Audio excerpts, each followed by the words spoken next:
Bismillahirrahmanirrahim. Assalamualaikum warahmatullahi wabarakatuh.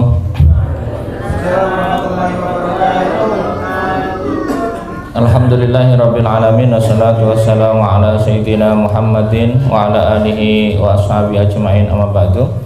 Bapak-bapak, ibu-ibu, saudara-saudara sekalian yang berbahagia, alhamdulillah hari ini kita bisa mengaji kembali tentang kitab Tafsir Jalalain. Bismillahirrahmanirrahim. Wa id qulna dkhulu hadhil qaryata faqulu minha haitsu syi'tum ragadan wadkhulul baba sujjada wa qulu khittatun naghfir lakum khotoyakum wa sanazidul muhsinin. Wa id qulna dan ketika kami sampaikan, ketika kami katakan, kata Allah, lahum, kepada Bani Israel. Ini masih tentang ceritanya Bani Israel ya, khitabnya masih ke Bani Israel. Wa id qulna udkhulu, masuklah kalian semua hadil qaryata, ke qaryah ini, kampung ini. Kampung ini itu yang dimaksud di sini adalah Baitul Maqdis atau Ariha. Dulu namanya Ariha, sekarang dikenalnya Yerusalem atau Palestina. Jadi nama-nama tempat itu berubah-ubah ya Pak. Nanti namanya dulu apa, sekarang apa. Karena ini kita tahu bahwa Bani Israel ini di eranya Nabi Musa sekitar 2500 tahun sebelum Masehi. Jadi sudah sangat panjang. Nama-nama negara itu bisa jadi sudah berubah. Di Indonesia 2500 tahun sebelum Masehi namanya apa Pak? Belum ada ya. Nah, jadi kalau di Indonesia ini peradaban tertuanya itu kalau nggak salah mana yang di Pekanbaru itu apa namanya? Sriwijaya ya. Sriwijaya peradabannya itu di tahun-tahun 700 Masehi peradabannya ya, tapi kalau manusianya mungkin sudah ada. Nah, kalau di Jawa mungkin di Solo itu ya, tapi Bengawan Solo yang dulu pernah ditemukan kerangka manusia tertua, Soloensis atau apa itu ya. Tapi mungkin peradabannya belum, tapi orang-orangnya mungkin 1-2 sudah ada. Wa in qulna dkhulu hadil qaryah faqulu minha haitsu syi'tum ragadan wadkhulul baba. Ketika Bani Israel sudah masuk ke Palestina atau ke Baitul Maqdis atau Ariha, maka Allah berfirman faqulu minha haitsu syi'tum ragadan, maka makanlah kalian semua dari apa yang dihasilkan di tanah itu ya, sesuka kamu. Ya, rogodan wasian la hajarobi, udah makan seenaknya, maka artinya sudah masuk ke bumi yang makmur. Artinya gini Bapak Ibu, kalau dari tempat yang sebelumnya itu tandus terus masuk ke daerah yang subur, itu artinya sudah nikmati makananmu, nikmati kemakmuranmu gitu ya, dalam bahasa dari lahan yang tandus ke tanah yang subur. Wadkhulul baba sujada, dan masuklah di pintunya itu dengan kondisi sujud. Maka dulu itu kalau masuk ke Baitul Maqdis itu langsung disuruh sujud Pak. Nah sujudnya bapak-bapak, ibu-ibu barangkali pernah lihat sujudnya orang Yahudi. Sebenarnya itu kalau sujud itu bahasa Jawanya ndelosor Pak, apa namanya, seluruh depan dari tubuh ini kena tanah. Nah, kalau orang Islam sujudnya hanya 7 titik yang harus kena tanah, 7 titik ya, telapak 2, dengkul 2, telapak kaki 2, sama jidat Pak ya, sama batuk ya. Kalau hidung tidak harus, karena tidak semua punya hidung yang panjang. Takutnya kasihan yang hidungnya ini sudah pakai kacamata, hidungnya pesek misalnya ya, itu kacamatanya bisa tergores. Nah, makanya cukup 7, dan itu harus. Kalau dalam Islam sujud, kalau 7 anggota ini nggak nyentuh tanah, sujudnya tidak sah. Makanya jangan sampai pas sujud itu jengking kakinya. Biasanya ada orang sujud itu jengking kakinya, kakinya diangkat. Tapi nanti kalau yang masih begitu tolong dikembalikan ke tanah ya Pak, telapak kakinya. Kalau misalkan telapak kakinya nggak bisa nempel tanah gimana? Ya kalau sudah usaha terus nggak bisa, nggak apa-apa Pak. Kan ada orang itu ketika sujud nggak bisa dipaksa. Misalnya ada yang nggak bisa di ini kan, harusnya yang kena itu telapak kaki. Nah telapak kaki itu meskipun hanya jempolannya saja tidak apa-apa Pak. Jempol kakinya saja itu tidak apa-apa. Yang penting bisa. Tapi kalau ngangkat semua, nah itu Pak repot nanti. Urusannya malaikatnya bingung, dianggap sah apa enggak. Kalau secara fikih tidak sah. Tetapi secara yang lain ya urusan lain. Malaikat hanya mengikuti pola fikih Pak. Jadi malaikat mencatat sah dan tidaknya itu sesuai dengan fikihnya. Jadi kalau nggak sah ya malaikat nulisnya sujudnya ngangkang. Nah nanti urusan sah tidaknya dikembalikan kepada Allah. Wadkhulul baba sujada ay munkhinin ya, sujud wakulu, dan mintalah ya dan berdoalah ya, mau disuruh berdoa, bersujud dan berdoa ya, khittatun aytakhutu anna khotoyana, dan mintalah atau memohonlah apa pengampunan dari kesalahan. Jadi ketika masuk tempat ibadah disarankan sujud dan mohon ampun ya. Maka kemudian apa? Khittatun nakfir kami ampuni ya. Ayyukfar, atau dalam qiraah lain ada yang mengatakan yukfar, ada yang mengatakan tukfar. Nanti Bapak Ibu kalau pengen tahu kok bacaannya banyak, nanti dalam ilmu qiraat itu dulu nggak ada titik-titiknya Pak. Jadi bisa dibaca nakfir, dibaca yukfar, bisa dibaca tukfar, karena dulu itu ya ba nun itu nggak ada titiknya, sama begini. Nah, dan qiraah nanti ada qiraah sab'ah, ada qiraah yang banyak. Nanti kapan-kapan kalau Bapak Ibu pengen tahu, monggo nanti main ke kampus bisa biar diterangkan ya. Memang agak susah. Makanya nanti kalau Bapak Ibu mendengar orang lain bacanya yukfar atau tukfar itu enggak apa-apa, karena intinya sama, cuman cara pengambilan ininya berbeda. Mabdian lil maf'ul bihi ma lakum khotoyakum wa sanazidul muhsinin. Orang yang sujud dan minta ampun, maka otomatis kalau dari ayat ini ya, kalau dari orang kalau sudah sujud terus minta ampun itu insya Allah Allah mengampuninya. Jadi makanya bagaimana cara supaya dosa-dosa kita cepat habis? Bersujud dan minta ampun. Nah, orang kalau sudah bersujud minta ampun itu layak diampuni. Nah, tapi ini kepada Allah ya Pak. Kalau kepada manusia nggak harus sampai sujud-sujud. Makanya kalau orang minta ampun kepada orang sampai sujud-sujud itu tidak sehat. Ya, melebihi permintaan ampun kepada Allah ya. Walakum lakum khotoyakum wa sanazidul muhsinin, dan akan kami tambah apa? Wa sanazidu, dan akan kami tambah al muhsinin, yaitu sifat-sifat orang-orang muhsin ya, bitto'ah sawaban ya, mendapat pahala. Jadi orang bertobat itu selain diampuni itu ditambah pahalanya Pak. Jadi satu sisi ya, orang melakukan pertobatan saja itu selain diampuni dapat pahala. Jadi kalau kita misalkan punya salah, bukan hanya punya salah ya, kita itu mengakui kesalahan kita lalu bertobat minta ampun dengan bersujud. Apakah harus sholat? Kalau dalam Islam ya memang harus sholat sebaiknya, tapi kalau dalam agama lain, agama Bani Israel ya sujudnya tadi seperti ya seperti itu ya, berat sekali sujudnya. Kalau tempatnya bersih masih enak seperti ini, tapi kalau tempatnya ya apa namanya kayak tempatnya masih tanah ya kotor gitu ya. Makanya orang Islam itu kalau disuruh sholat kan pakai sajadah yang simpel itu cukup. Tapi kalau orang agama lain misalnya kalau sholat, coba bayangkan Pak, sujudnya harus jepapang, apa bahasanya itu ya, delosor ya, apa jepapang ya Bu ya, apa bahasanya itu ya, mengkurep tapi dengan kondisi yang telentang tapi kebalik loh. Kalau telentang kan melumah, ini mengkurep. Betapa repotnya Pak.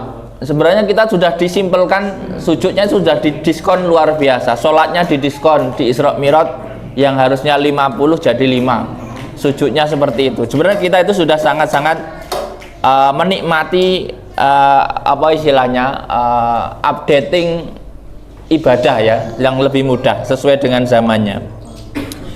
Fabadalal ladzina dzalamu minhum, maka sebagian orang-orang dolim dari mereka itu mengganti apa? Qaulan ghairal ladzi qila lahum, ucapan-ucapan yang tidak diberikan kepadanya, artinya mengganti wahyu yang diberikan kepadanya ya. Faqalu, apa itu, habbatun bisa'ratin wa dakhalu yaskhifuna ala istihzaihim dan sebagainya ya. Di sini mereka berkata ya habbah bisa'ratin wa dakhalu yaskhifuna ala istihzaihim, semacam-macam lah kira-kira anunya ya.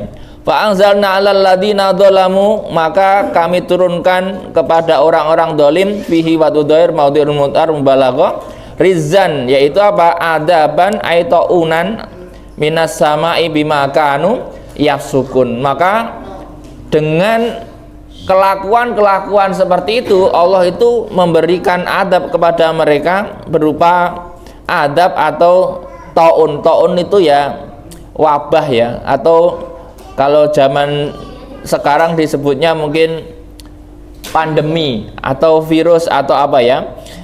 Ay khurujihim annitu'ah fahalaka minhum bi sa'atin bi sab'una alfan au aqal. Bahkan karena kesalahan-kesalahan itu maka langsung diadab, dan pada satu waktu itu meninggal 70.000 orang.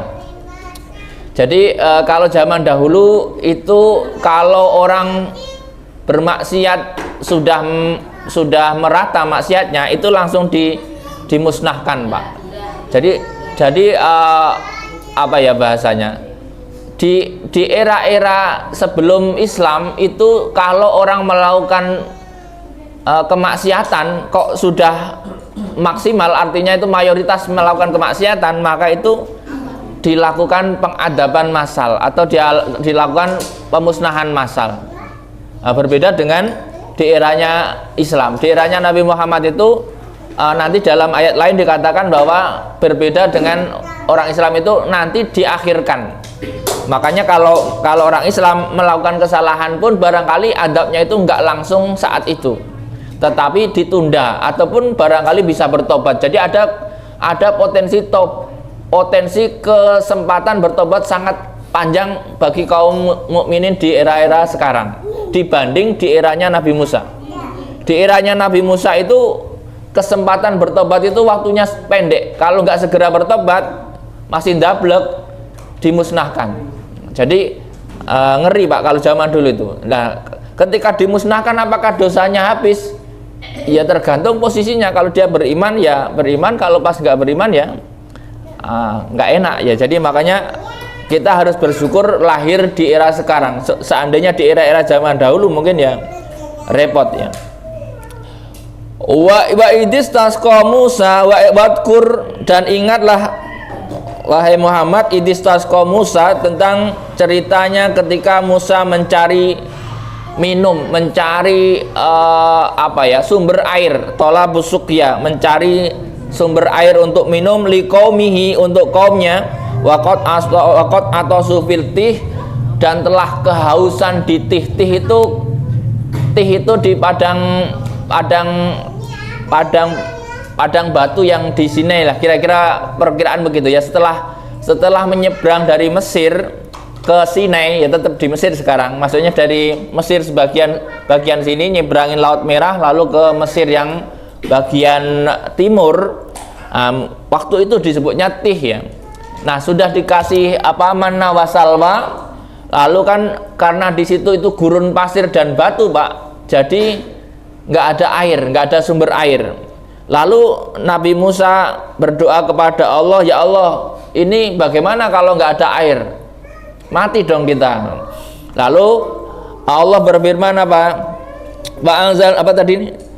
Wa idis tasqa Musa liqaumihi faqul nadrib bi asokal hajar. Maka kemudian Nabi Musa diperintahkan, atau faqulna, maka Allah berfirman, idrib, pukullah wahai Musa ya, bi asoka, dengan tongkatmu, al hajaro ing watu, apa namanya? Fakuna idrib bi asokal hajar, pukullah batu itu. Ya batu yang di situ ya. Wa huwa alladhi fara bisaubihi khafif muraka karok sirajul rakham au kadanin fadarabahu fangfajarat min husnata asrota aina. Lalu setelah dipukul itu muncul 12 mata air. Jadi Bapak Ibu bisa bayangkan, karena yang dibawa oleh rombongan Musa keluar dari Mesir itu enggak sedikit, ribuan kira-kira ya. Ribuan itu kalau butuh minum ya kira-kira ya butuh sumberan banyak ya. Makanya ketika Nabi Musa memukul batu yang diperintahkan oleh Allah, maka muncullah 12 mata air. 12 mata air, kalau bahasa kitanya mata air itu apa namanya ya? Sumber ya. Kalau di apa belik ya? Belik kalau di sungai itu kan belik ya Bu ya. Nah, belik ya mungkin, tapi kalau di Mesir itu ya padang gurun pasir, terus ada batu-batu di gunung itu, ketika dipukul itu merembes. Kalau apa di sini apa? Pangpajarot di sini ya. Pangpajarot min husnata asrota, makan terus muncrat mengeluarkan sumber air. Kalau di ayat lain pambajasat gitu ya, merembes. Kalau ini muncrat ya mungkin rembesannya deres. Kalau rembesannya deres itu mungkin pangpajarot ya. Jadi lalu muncullah 12 titik mata air. Maka di sini apa? Qad alima kullu unasim masrabahum. Lalu setiap kelompok dari Bani Israel itu tahu masing-masing tempat minumnya. Artinya gini, 12 titik itu dibagi oleh 12 suku dari Bani Israel. Karena anaknya Nabi Yakub itu yang laki-laki 12 Pak. Yang laki-laki 12 menjadikan suku-suku di Bani Israel itu 12 suku. Maka masing-masing suku kemudian itu diberikan Nabi Musa apa istilahnya, masing-masing ini sumur 1 untuk suku anu, sumur 2 untuk suku anu. Supaya apa Pak? Supaya enggak berantem. Meskipun semuanya keluarga itu kalau butuh air sama Pak, berantem. Butuh duit aja berantem, kira-kira gitu. Jadi apalagi air di gurun pasir Pak. Air di gurun pasir itu lebih mahal daripada emas. Bukan hanya coklat ya, kira-kira emas itu ibarat kata milih emas apa milih air. Kalau orang lagi haus milihnya air Pak. Punya emas kalau nggak bisa beli air ya apa gunanya kira-kira ya. Masrabahum maudhi'u syurbihim ya, fala yusrikuhum fihi ghairahum wa qulna lahum kulu wasrabu mirizqillah wala ta'saw bil ardi mufsidin. Lalu Allah berfirman, makan dan minumlah yang enak ya, tapi janganlah kalian membuat kerusakan di bumi ya. Kemudian manasi bikasri lan musalas dan sebagainya. Wa id qultum ya Musa lan nasbira ala ta'amin wahidin. Jadi cerita-cerita tentang Bani Israel itu ini pointernya banyak ya Bapak. Nanti Bapak saya kasih satu buku di sini. Ini dulu saya tulis, bukan saya tulis ya, saya kumpulkan tahun 2017. Nanti silakan tentang Bani Israel. Panjang Pak. Nanti bisa dibaca. Monggo yang nyari hiburan. Yang nyari hiburan. Jadi waktu mencari air itu sudah beres. Lalu kemudian kan hidup itu nyaman ya, meskipun di padang pasir, setiap ini ada mana wasalwa, minum sudah ada air, itu kan kalau bahasa Jawanya sudah urip songo Pak. Urip songo itu hidup yang sudah levelnya maksimal. Apa sih yang dicari di dalam kehidupan dunia? Kan bisa makan, minum, tidur, nyenyak gitu ya Pak. Tetapi namanya manusia itu kalau sudah enak tetap bosen Pak ya.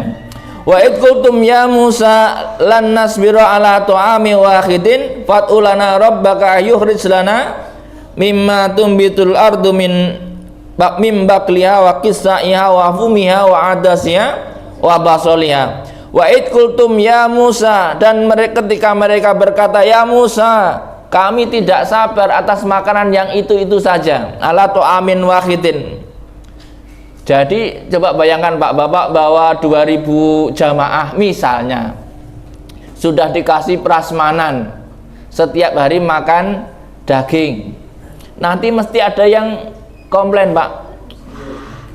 Pak Kepala, masa daging terus tiap hari? Ada daging loh Pak. Kalau tempe kan wajar Pak. Ini mana wasallah ini bukan berarti nggak enak Pak, enak terus. Tapi kalau bertahun-tahun, normalnya orang Bani Israel itu ya manusia Pak, tetap bosen ya. Wa idkultum ya Musa, kami nggak sabar dengan makanan yang satu. Fatulana rabbaka, cobalah berdoa kepada Tuhanmu, kata kaumnya itu, yukhrij lana, agar menumbuhkan kepada kami mimma tumbitul ar, apa yang dihasilkan bumi ya. Jadi gini, sebenarnya sih nggak menolak dengan makanan itu. Bani Israel itu cuma bilang gini, Musa, masak makanan gini-gini terus, cobalah kamu berdoa kepada Tuhan supaya apa istilahnya daerah sini itu bisa ditanami dan tumbuh-tumbuhan yang menghasilkan makanan. Nah, kemudian apa? Kemudian tentu Nabi Musa itu ya berdoa kepada Allah. Ya, apa yang diharapkan dari kaumnya? Mimbakliha wa kisaiha wa fumiha, yaitu makanan-makanan yang biasa dimakan di Mesir sebelumnya. Ya, termasuk apa dari bawangnya, apa gandum, kacang ya dan sebagainya. Lalu apa ini? Wa adasiha, adas itu kacang kuning ya Pak. Kalau di sini kan jarang ya adas, di sini adanya kacang hijau. Kalau di Arab rata-rata kalau bikin kolak itu dulu adanya kacang kuning Pak, adas namanya. Jadi kalau kacang hijau terlalu mahal dulu ya. Makanya kalau di apa namanya di Arab itu nyari botok kecambah gitu ya, itu nggak ketemu Pak, karena kacang hijau ya nggak ada di sana. Mungkin beli dari luar dulu ya Pak. Sekarang mungkin nggak tahu karena zaman sudah berubah, mungkin sekarang kacang hijau sudah ini, nggak tahu kalau di Indonesia.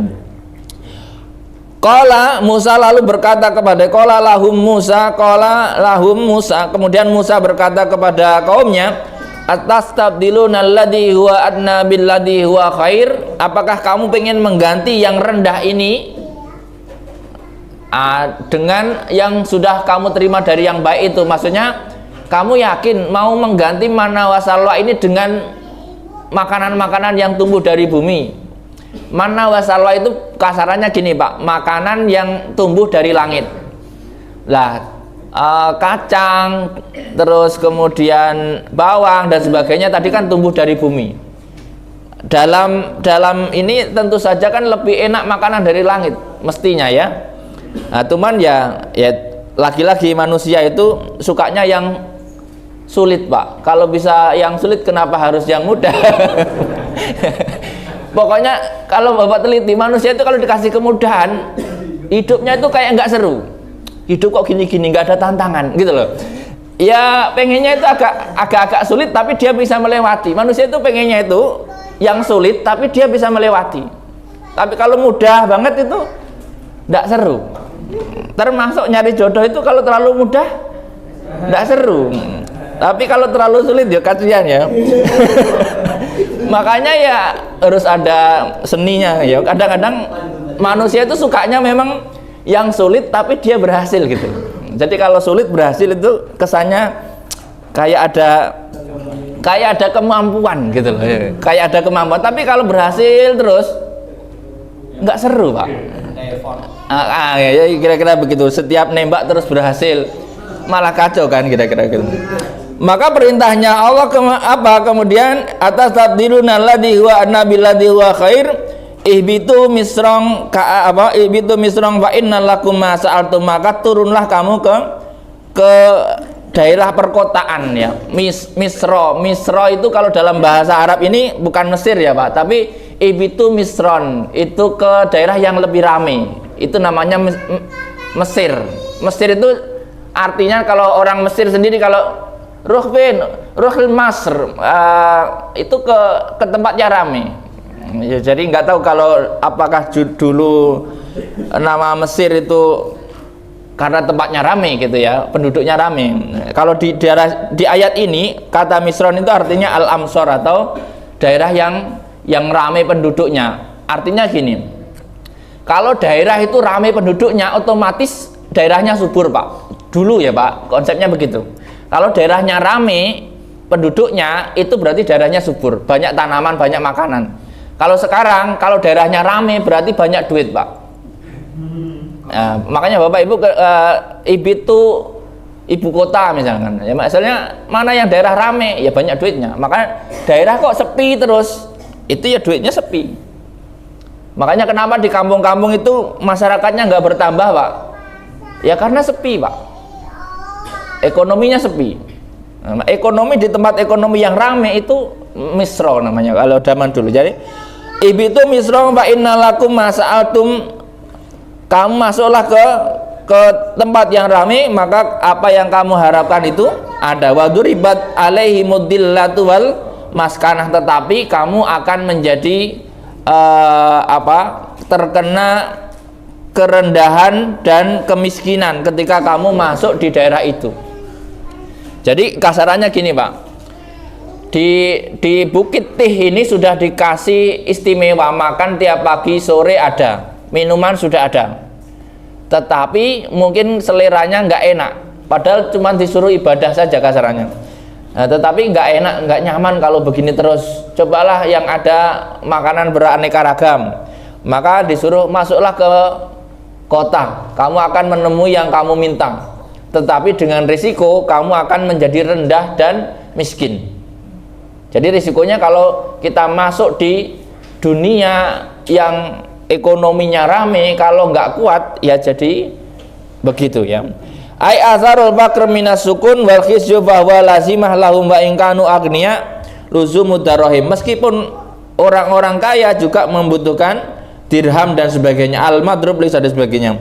Wabau dan kembali ya, roji'u bi ghadabi minallah, dengan ghadabnya Allah ya, di annahum kanu yakfuruna bi ayatillah wa yaqtuluna nabiyyin, dan mendapat apa istilahnya ghadabnya Allah gara-gara pada dasarnya nanti kalau orang sudah kedunian apa istilahnya, karena sudah sibuk ngurusin ekonomi itu biasanya terus kemudian kembali ke kekafirannya Pak. Makanya kadang-kadang kalau orang sudah urusannya kedunian itu kadang-kadang imannya lemah gitu ya. Nah, Bani Israel juga sama ya, kanu yakfuruna bi ayatillah wa yaqtuluna nabiyyin, dan bahkan nabi-nabi itu kalau nggak selera dibunuh. Nabi kok mengganggu ekonomi dibunuh Pak. Nggak, nabi kok mengganggu stabilitas kerajaan dibunuh. Maka nanti banyak nabi-nabi yang terbunuh gara-gara apa?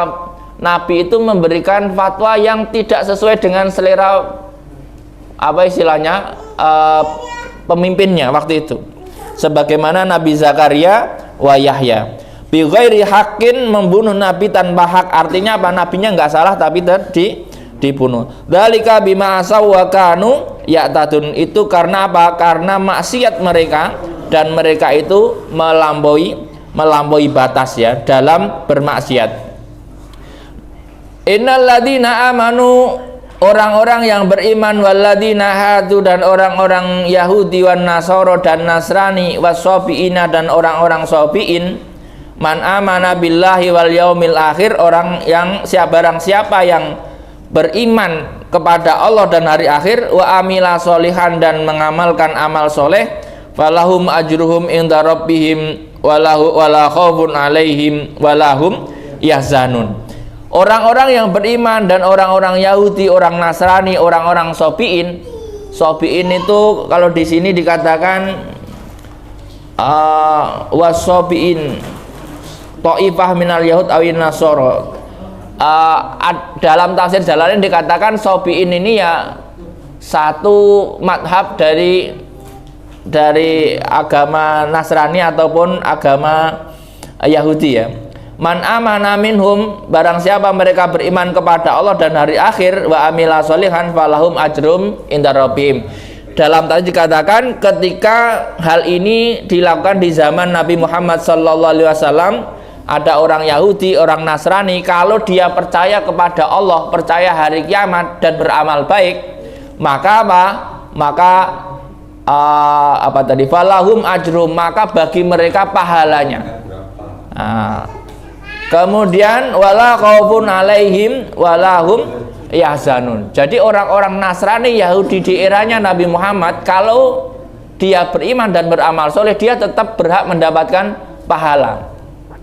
Bedanya apa dengan di era yang lain? Dahulu itu orang Yahudi itu nyembahnya Allah, sama Pak. Orang Nasrani nyembahnya juga Allah, sama Pak. Jadi kuncinya kalau dia percaya kepada Allah, percaya kepada hari akhir dan beramal baik, maka dia dapat pahala. Asalkan tetap percayanya kepada Allah. Nanti kalau ada penyelewengan, misalnya Bani Israel nyembah patung sapi, berarti dia tidak percaya kepada Allah. Kalau orang Nasrani terus kemudian menyembah selain Allah misalnya, ya dia nggak masuk di sini. Karena ada orang-orang mungkin ya, dia sudah tahu bahwa Allah yang benar, ya Allah yang itu. Tapi jangan sampai ya nanti karena faksinya itu banyak, pecahan mazhabnya juga banyak. Nah, wasobiina kalau dalam tafsir ini dikatakan golongan dari Yahudi atau Nasrani, tetapi mungkin dalam tafsir lain wasobiina itu dan orang-orang yang belum terdakwahi Nasrani ataupun Yahudi, atau orang-orang yang masih pakai agama lokal apa bahasanya itu ya, lokal wisdom atau apa itu ya. Pokoknya kalau orang itu belum terkena dakwah, itu posisinya menggunakan hukum adat Pak. Misalnya di Indonesia ada suku apa yang tidak terjamah oleh dakwah agama manapun, terus dia punya hukum adat, maka hukum adat itu menjadi hukum yang ditetapkan dalam perhitungan nanti di hari akhir. Walau majrum min darabihim wala khaufun alaihim walahum yahzanun. Artinya apa ya? Nanti di akhirat dia apa? Tidak takut dan tidak sedih. Orang kalau baik, percaya Tuhan, insya Allah hidupnya nanti di akhirat juga tidak menakutkan. Wadkur itakhadna wa itakhadna misaqakum ay wadkur itakhadna misaqakum, dan ingatlah ketika kami mengambil sumpah kalian, kata Allah, al-ahdakum bil amal fit Taurat, untuk mengamalkan Taurat. Dulu itu Bani Israel itu kalau mendapat perintah itu langsung disumpah. Ya kayak orang sumpah jabatan ya Pak, saya bersumpah saya akan mengamalkan ini misalkan ya. Tetapi orang itu kalau sudah lama mesti lama-lama lupa dengan sumpahnya. Sumpah dengan kekasih aja lupa.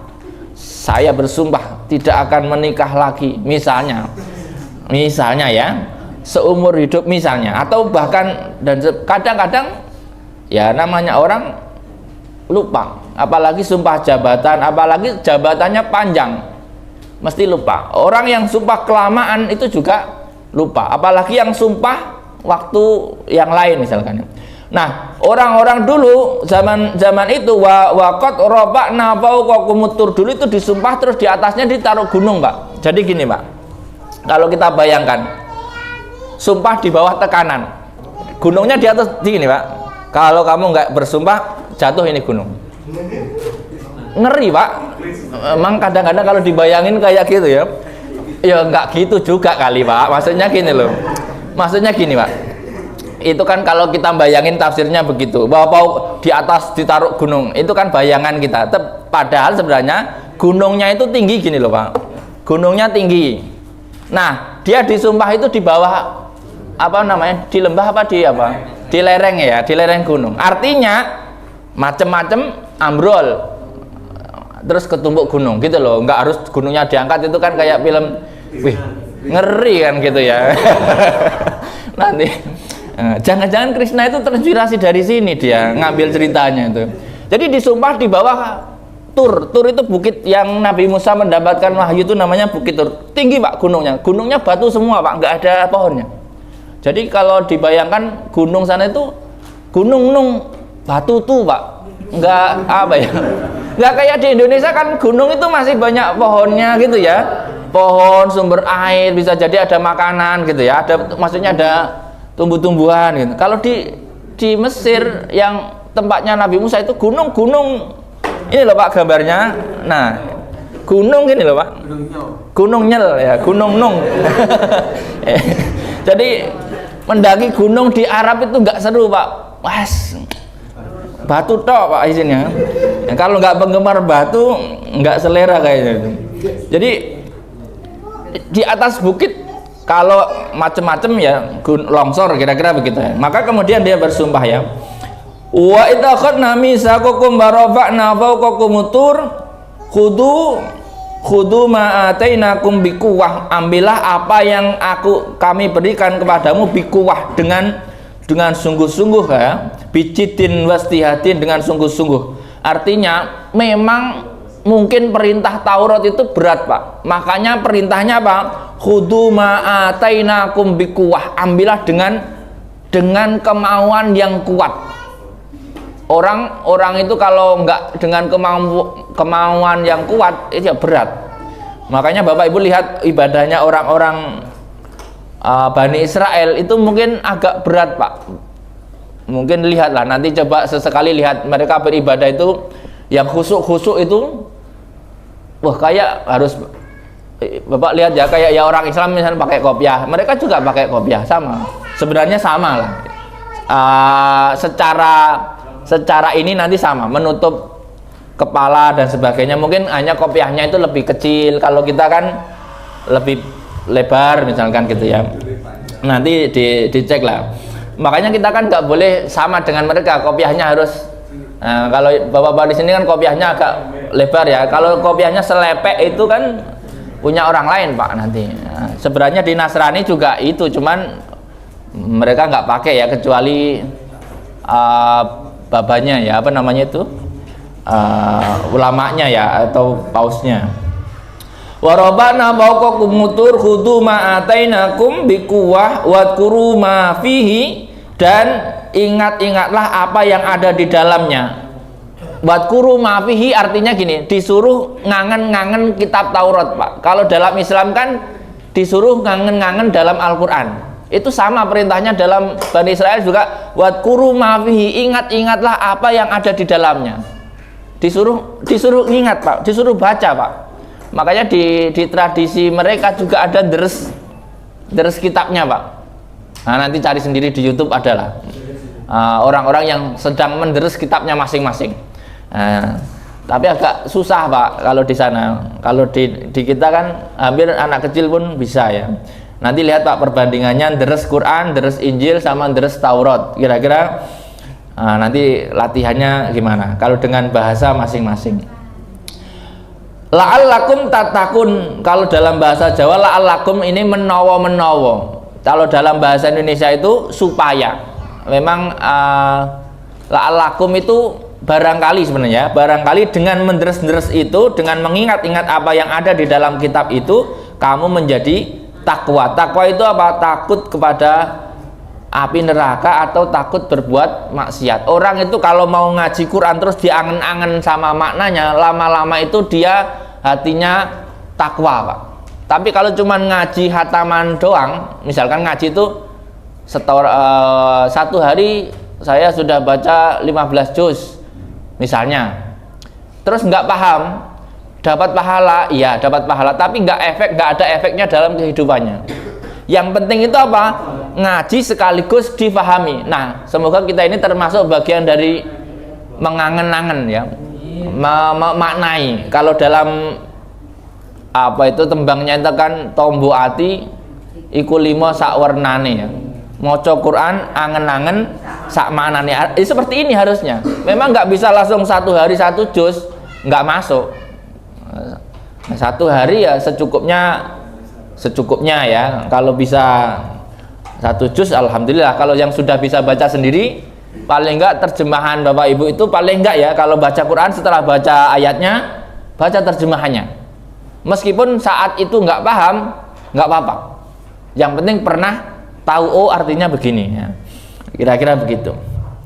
Wa rabbana fawqakum turkhudu ma atainakum biquwwati wadhkuru ma fihi la'allakum tattaqun. Ini khitabnya kepada Bani Israel, tetapi kita sebagai orang Islam bisa mengambil pelajaran dari apa yang diperintahkan kepada orang lain untuk kita ambil bagi kita.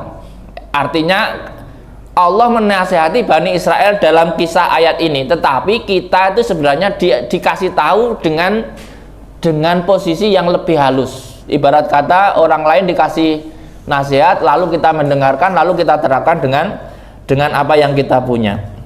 Summa tawallaitum, lalu kamu mengingung. Summa tawallaitum, apa? Memalingkan muka. Lalu kalian memalingkan muka mimba di dalika, setelah itu ya, setelah perjanjian. Artinya memalingkan muka itu juga nggak langsung hari ini bersumpah besok paling mukanya, enggak, tetapi namanya proses mesti lambat laun. Orang-orang itu ya kadang-kadang ya seperti itu, lupa. Falaula fadlullahi alaikum rahmatuhu lakuntum minal khosirin. Tak kalau seandainya tanpa fadlnya Allah atas kalian dan rahmatnya, apa maksudnya? Taurat dan takhirul adab, lakuntum minal khosirin. Seandainya Allah menghendaki kalian langsung diadab saat itu, ya habislah. Ya, jadi nanti kalau Bapak Ibu lihat sejarah yang sangat panjang dari Bani Israel itu, pokoknya ketika sudah mulai banyak, terus banyak yang bermaksiat, dibinasakan tinggal sedikit, nanti muncul lagi banyak, pokoknya gitu ya. Peradaban itu rata-rata ketika sudah banyak yang maksiat, nanti dimusnahkan, terus tinggal sedikit, terus tumbuh lagi. Jadi nanti kalau Bapak Ibu lihat konsepnya di dunia ini kan hampir ada pandemi, habis berapa juta, apa perang nuklir, nanti habis tinggal 2 orang misalnya, nanti tumbuh lagi. Jadi memang settingannya panjang Pak, masih. Misalkan ada perang nuklir, naudzubillah ya, tapi kalau terjadi mau gimana lagi? Ya paling orang Jawa tinggal separuh, orang Eropa tinggal 2 misalnya ya, naudzubillah ya. Misalkan yang perang kan sono, kan kita nggak perang, tapi kan kita nggak perang pun kena asapnya sampai sini. Kira-kira ya, ini bukan nakut-nakutin, enggak ya, kira-kira kata orang-orang kan begitu ya. Jawa kari separuh ya, yang lain tinggal sepasang katanya ya. Itu kan ya guyonannya guyonan orang Jawa ya. Walaqad alimtumul ladina tadaw, walaqad alimtum, dan sungguh kamu telah tahu ya, alladzina tadaw, orang-orang yang melampaui batasan, minkum, dari kalian sendiri artinya dari Bani Israel, fis sabti, di soal hari Sabat atau hari Sabtu. Dengan apa? Bisoi disama waqad nahainahum anhu wahum ahlul iliyah, ahlul ailah. Mungkin disebut sekarang Ilya ya daerahnya. Nggak tahu Ilya itu daerah mana. Dulu itu memang kalau hari Sabtu itu disuruh libur Pak, kerja full Sabtu 24 jam harus ibadah. Orang-orang Bani Israel. Orang Islam disuruh libur hanya mulai adzan Jumat sampai salam Jumatan. Clear Pak. Enak mana? Enak kita Pak. Nah, orang kalau orang Bani Israel, orang Yahudi, hari Sabtu harus libur kerjaan, harus ditinggal, harus pati kerja. Apa pati kerja itu ya? Kalau nggak makan itu kan pati geni ya Pak. Kalau pati kerja ya apa? Pati kerja itu apa sih bahasa wiasa ya? Pati wiasa ya. Jadi Sabtu harus libur. Makanya sampai sekarang Sabtu ada yang libur kan. Soal misalkan kalau dinormalisasi Jumat, Sabtu, Minggu semuanya libur Pak. Jumat libur, orang Islam Jumatan, Sabtu orang Yahudi Sabatan, Minggu orang itu mingguan ya. Jumat, Sabtu, Minggu ya. Nah, maka orang Islam itu enak, sudah orang Islam serba diskon Pak. Ibadahnya itu serba diskon. Sholatnya didiskon dari 50 menjadi 5. Nah, liburnya mingguan, setiap seminggu hanya dari adzan Jumat sampai salam Jumatan. Setelah salam Jumatan dagang lagi boleh. Ayatnya nanti kapan-kapan akan kita temukan. Wa idza nadaitum apa? Ila sholati dan sebagainya. Pokoknya kalau belum adzan, jualan itu masih sah. Tapi kalau sudah adzan, jualannya itu dianggap bermaksiat. Maka jangan sampai jualan saat sudah adzan. Jadi kalau ke warung, tolong sebelum adzan, kalau sudah adzan repot, bayar kena maksiat, nggak bayar dimarahin yang punya warung. Nah, solusinya gimana? Ya kalau ke warung kasih duit dulu. Jadi pas adzan masih makan nggak masalah, kan saya nggak jualan, saya sudah proses makan ya. Tapi ini fikih ya. Jadi sebaiknya lebih aman ya, jangan transaksi saat sudah adzan Jumat sampai salam Jumatan. Pokoknya adzan. Pokoknya adzan ya. Mau adzan pertama, adzan kedua, pokoknya adzan. Di sini pokoknya kalau adzan ayatnya jelas ya. Idza nudiya lis-shalah. Pokoknya kalau adzan itu kan panggilan salat ya sudah. Adzan Jumat itu pokoknya yang pertama mestinya ya. Kalau adzan terakhir, adzan kedua bisa jadi. Nah, pokoknya kalau sudah adzan, usahakan kalau sudah Jumat jangan transaksi. Lalu bagaimana kalau kita dalam perjalanan? Nah, diskon kalau dalam perjalanan. Lagi safar, Jumat malah nongkrong di kafe misalnya. Kan nggak apa-apa di rest area. Safar ya Allah. Malaikat juga tahu. Nah.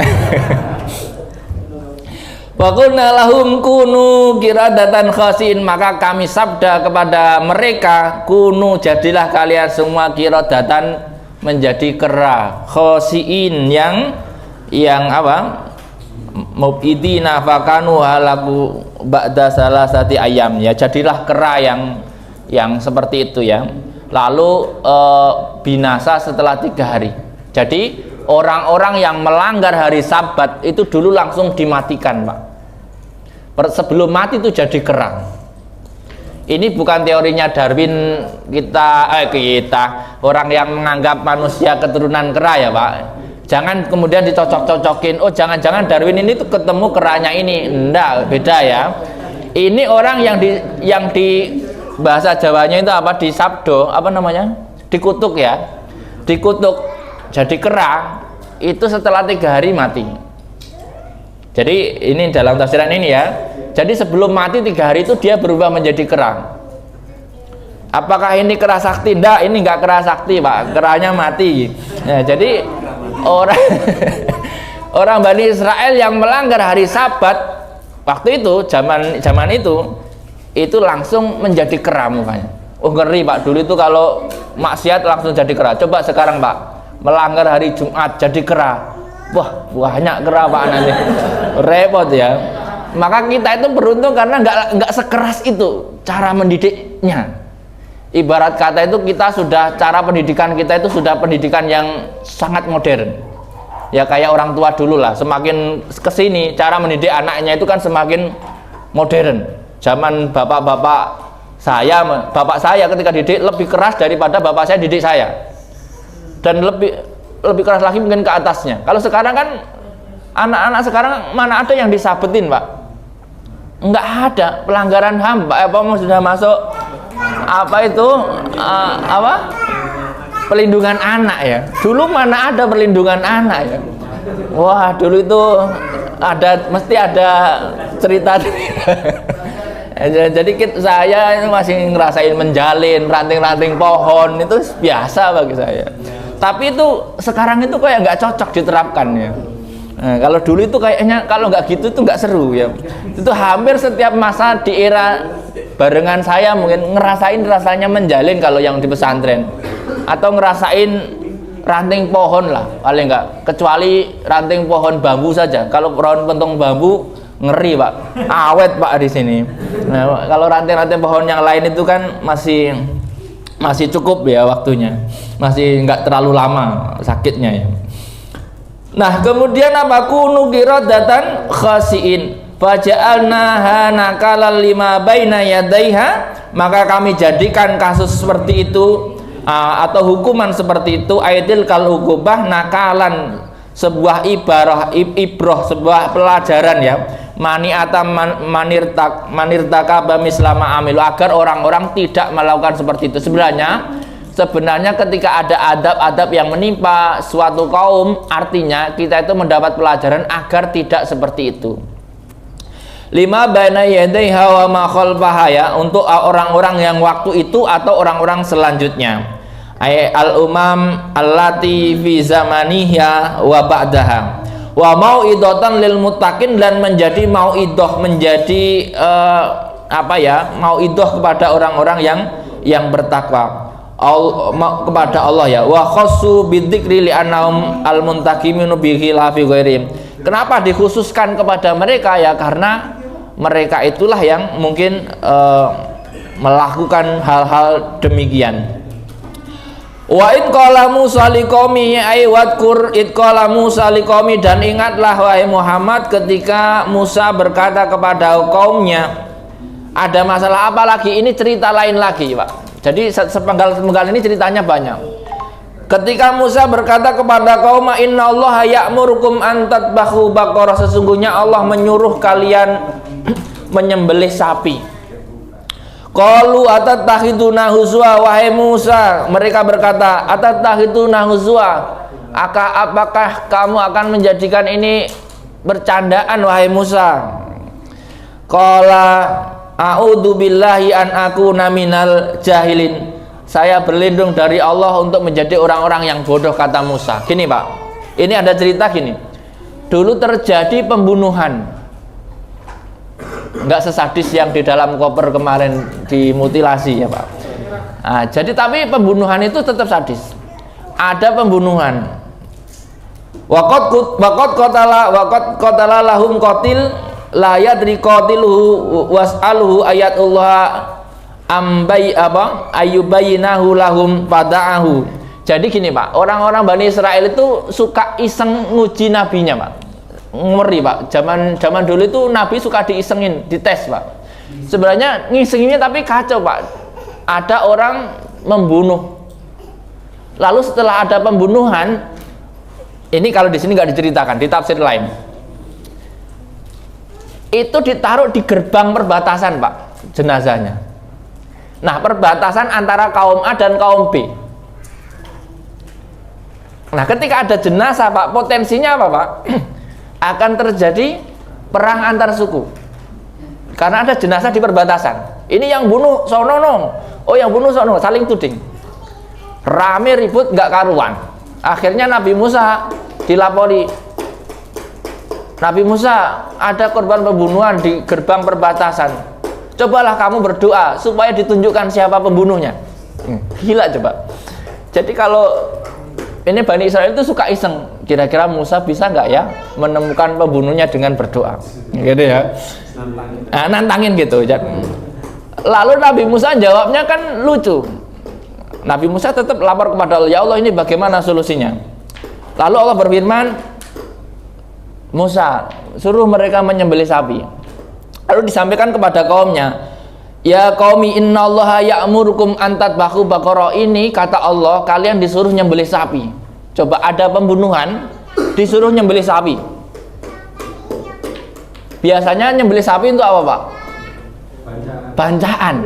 Pak, kan ini solusinya menurut mereka aneh, nggak masuk akal. Nah, sementara orang-orang Bani Israel ini akalnya lagi baik-baiknya, lagi seneng-senengnya gitu. Loh, ada pembunuhan kok malah mayoran? Yang bener aja kau kan gitu ya. Apakah kau mau bikin kita ditertawain orang luar? Ibarat kata begitu. Ada pagar laut kok kita disuruh mayoran misalnya ya. Kan ditertawain orang kan gitu loh ya. Kasarannya Pak, nggak masuk akal. Harusnya kan coba dihadirkan detektif Conan apa detektif. Kan gitu ya Pak, harus pembunuhan kan harusnya ada gitu. Makanya kan disuruh nyembelih sapi. Maka kaumnya bertanya, kamu mau buat kita ditertawain orang? Nabi Musa berkata, aku ini kasarannya kalau saya bahasakan, aku ini nabi, ya nggak segoblok itulah bergusuk misalkan. Kata Nabi Musa, qala a'udzu billahi an akuna minal jahilin, ya aku berlindung dari semacam itulah. Artinya dikiranya Nabi Musa itu sudah goblok.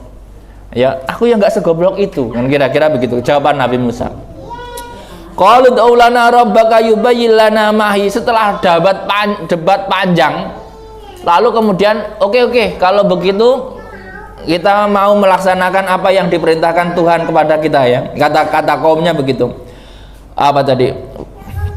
Innallaha ya'murukum an tadbahu baqarah qalu atattahiduna huzwa qala a'udzu billahi an akuna minal jahilin. Falamma alimu annahu azama qalut ulana rabbaka yubayyin lana mahi. Lalu dia bertanya, umur berapa sapinya cocoknya ini yang untuk disembelih?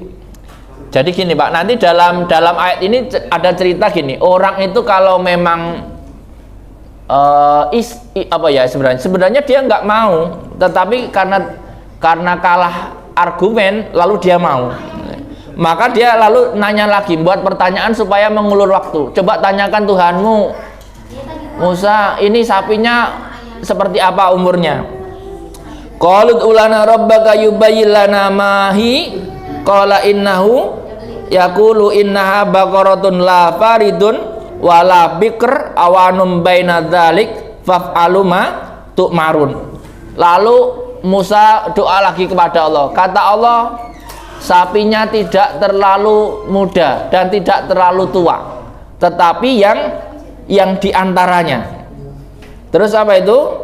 La faridun wala birun awanum baina dzalik faf'alu ma tu'marun. Maka lakukanlah apa yang diperintahkan kepadamu. Oh, sapinya yang nggak tua nggak muda. Umur berapa kira-kira Pak? Sapi nggak tua nggak muda. Sapi muda itu umur berapa sih? Setahun ya, masih kecil ya Pak. Pedet ya Pak. Kalau yang tua 45 tahun. Aku juga bingung Pak, ukuran tua sapi itu berapa ya? Kalau dalam tafsir lain di sini nggak disebutkan. Sapi dianggap tua itu kalau sudah dipakai bekerja. Sapi dibuat dulu kan masih dipakai ngerakal, garung, luku ya Pak. Itu umur berapa yang sudah kuat dibuat bekerja? Pokoknya bukan sapi yang sudah bekerja, yang masih muda, tapi nggak terlalu muda. Bukan pedet, tapi bukan sapi yang tua. Artinya sapi yang enak-enaknya disembelih lah Pak. Umur berapa ya? Biasanya dipakai kurban itu umur berapa? 2 tahun ya. Berarti sapi-sapi umur 2 tahun. Kenapa kok sapinya nggak pedet, nggak terlalu tua? Kalau pedet dagingnya sedikit, kalau terlalu tua dagingnya alot.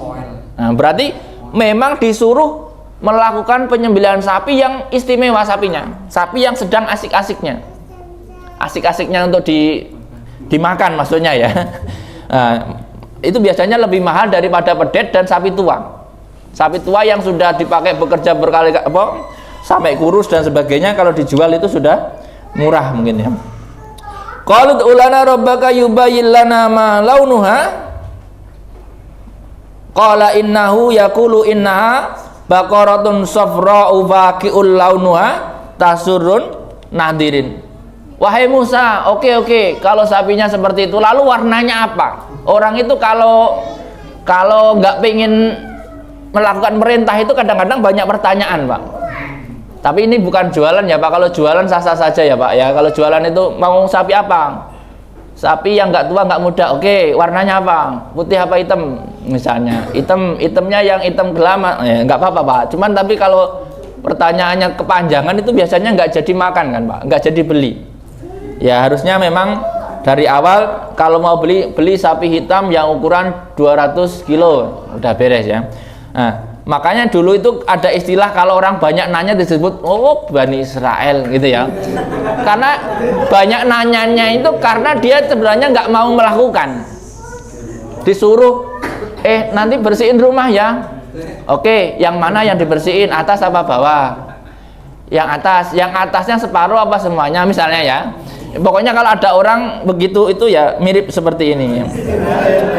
Nah, maka sudah dikasih tahu sapi yang tidak tua tidak muda. Kan sebenarnya konsepnya begini Pak. Kalau kita diperintah oleh Allah jangan banyak nanya. Semakin banyak nanya semakin sulit. Makanya kalau sudah nggak ada detailnya, Bapak jangan tanya detailnya. Karena ketika disebutkan detailnya malah sulit. Misalkan gini, tolong belikan batu. Udah Pak, bebas Pak, beli batu. Coba, batu yang bagaimana? Waduh, batu yang seratnya 2, tambah susah Pak. Warnanya merah sama hijau misalnya, tambah susah. Nah, makanya nanti kalau Bapak ingin sesuatu diperintah, wa ya ma'syarus syabab, wahai para pemuda menikahlah. Udah nggak usah nyari yang susah. Semakin dijelaskan semakin susah. Kalau tulan baga yubayilana, tanya warnanya. Coba Musa tanyalah Tuhanmu apa warnanya. Lalu Musa doa lagi. Jadi memang seperti ngerjain nabinya, Pak. Jadi Nabi Musa habis berdoa, doanya dulu kan kayak misalnya bertafakur berapa hari dapat sampaikan. Jadi memang ini ngulur-ngulur waktu, Pak. Diulur waktunya supaya dianggapnya nanti gini, seolah-olah itu mau menunjukkan kalau Musa itu nggak bisa menemukan yang membunuh, mau dikerjai sama umatnya. Lalu kemudian ya ini Allah ngasih anunya lucu juga, ngasih jawaban ke kaumnya itu lucu. Lalu kemudian kata Musa, innahu yaqulu innaha baqaratun safra faqi'ul launuha tasurun nadirin. Lalu kata Musa, Allah berfirman, kata Musa, Allah berfirman atau mengatakan bahwa sapinya warnanya kuning tua dan enak dipandang mata. Oh, tambah susah, Pak. Pertama coba gini, Pak. Jadi ini kalau kita cermati dari ayat ini, ketika Allah menyuruh kita sesuatu, jangan banyak bertanya. Semakin banyak bertanya semakin susah. Contohnya kasusnya Bani Israel ini. Pertama, itu Allah nggak minta macam-macam. Sembelihlah sapi, clear, Pak. Apapun harusnya itu sapi apapun bisa. Seandainya dia nggak bertanya. Tetapi karena dia bertanya, semakin disempitkan, semakin sempit. Lalu intinya apa sapinya? Sapinya ya tidak tua dan tidak muda. Warnanya kuning tua, indah dipandang mata. Berarti harus nyari sapi yang mahal, Pak. Sapi yang indah dipandang mata itu kalau sekarang di era kurban itu lemosin, Pak. Coba, Pak, yang harusnya sapi biasa harganya berapa itu biasanya? 20-30 juta jadi lemosin, Pak. Dari ratusan juta. Artinya orang kalau semakin banyak nanya itu semakin berat perintahnya. Itu masih panjang pertanyaannya, Pak. Qalut ulana rabbaka yubayyilana mahiya innal baqarata syabaha alaina wa inna insyaallah lamutadun. Masih nanya lagi. Ini sebenarnya sapi yang gimana sih, kok saya kok masih ragu? Pokoknya orang-orang Bani Israil itu begitu. Qala innahu yaqulu innaha baqaratun la dalulun tusirul arda wa la taskhil harsa musallamatul la syiyata fiha. Qalul ana ji'ta bil haqqi fadabahuha wa ma kadu yaf'alun. Nanti kita lanjutkan pada pertemuan yang akan datang. Ini nanti nggak selesai kalau cerita ini panjang ya. Intinya kalau diperintah oleh Allah jangan sampai kita menawar atau minta penjelasan. Disuruh sholat, udah sholat saja. Jangan kemudian neko-neko. Disuruh 5 waktu, udah 5 waktu. Jangan macem-macem. Nah, mumpung masih muda, disuruh nikah maksimal 4 saja. Jangan macem-macem. Kalau nggak kuat satu saja. Udah nggak usah macem-macem. Nanti repot ya, kira-kira begitu ya. Demikian, semoga ada manfaatnya apa yang kita kaji dari ayat-ayat Al-Quran. Semoga menjadi bagian dari angen-angen sak maknane ya, agar kita mendapatkan apa yang disampaikan Allah dalam Al-Quran ini. Terima kasih. Hadanallahu yakum wa lahum minkum. Assalamualaikum warahmatullahi wabarakatuh.